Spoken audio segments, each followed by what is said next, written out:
Hi friends, చిన్ని బన్నీ ఛానల్కు స్వాగతం.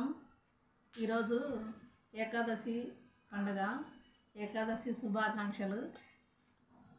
పేలపిండి ఎలా తయారు చేయాలనో చెప్తాను తర్వాత. అయితే ఇదిగోండి, పేలపిండి అంతా తయారు చేస్తున్నాను, ముద్దలు కడుతున్నాను అన్నమాట. అయితే ఇది పొడి పొడిగా ఉంటుంది కాబట్టి కొంచెం వాటర్ యాడ్ చేసుకోవాలన్నమాట. వాటర్ యాడ్ చేస్తే అంతా కలుపుకొని ఇట్లా ముద్దలు కట్టుకోవాలన్నమాట.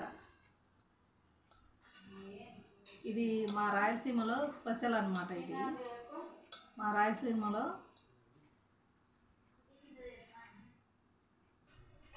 ఏకాదశి పండగకు తప్పనిసరి ఇది పేలపిండి తయారు చేసుకుంటారు.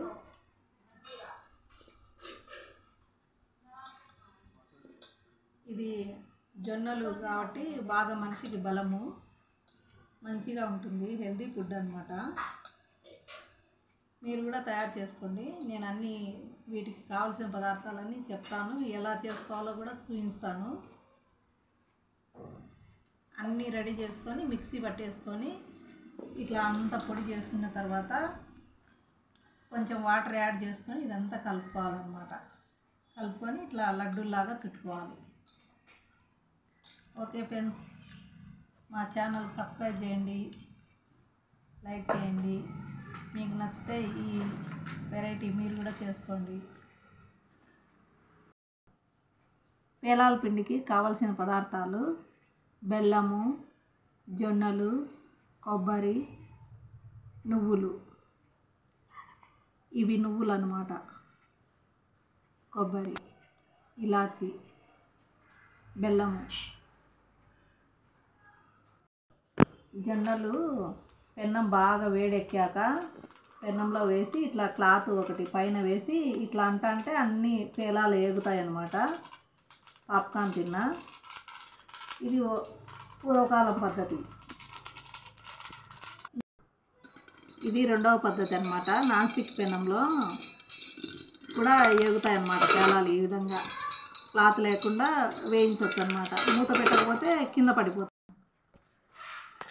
జొన్నలు పేలాలాగా వేయించిన తర్వాత ఒక క్లాత్ పరుచుకొని క్లాత్ మీద వేసుకోవాలన్నమాట చల్లారడానికి.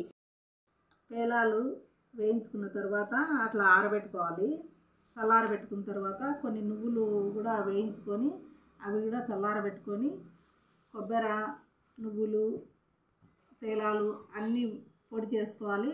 బెల్లము అన్నీ కలుపుకొని పొడి చేసుకోవాలన్నమాట. తర్వాత అంతా ఇట్లా పొడి చేసుకోవాలి. ఈ లడ్డూలు జొన్నలతో తయారు చేస్తాం కాబట్టి పిల్లలు కానీ పెద్దలు కానీ ఎవరైనా తినచ్చు. బీపీ, షుగరు ఉన్నవాళ్ళు కూడా తినచ్చు అన్నమాట. ఇది బలమైన ఫుడ్, హెల్దీ ఫుడ్. మీరు కూడా ట్రై చేయండి. అన్ని ఇంగ్రీడియంట్స్ చూపించాను కదా, ఎలా తయారు చేయాలనో కూడా చెప్పాను. మీకు నచ్చితే మీరు కూడా ట్రై చేయండి, మీరు కూడా చేసుకోండి. ఎలా ఉన్నాయో మా లడ్డూలు చేసుకున్న తర్వాత టేస్ట్ చూసి చెప్పండి. మా ఛానల్ని సబ్స్క్రైబ్ చేయండి, లైక్ చేయండి, ఎలా ఉన్నాయో కామెంట్ చేయండి. Okay friends.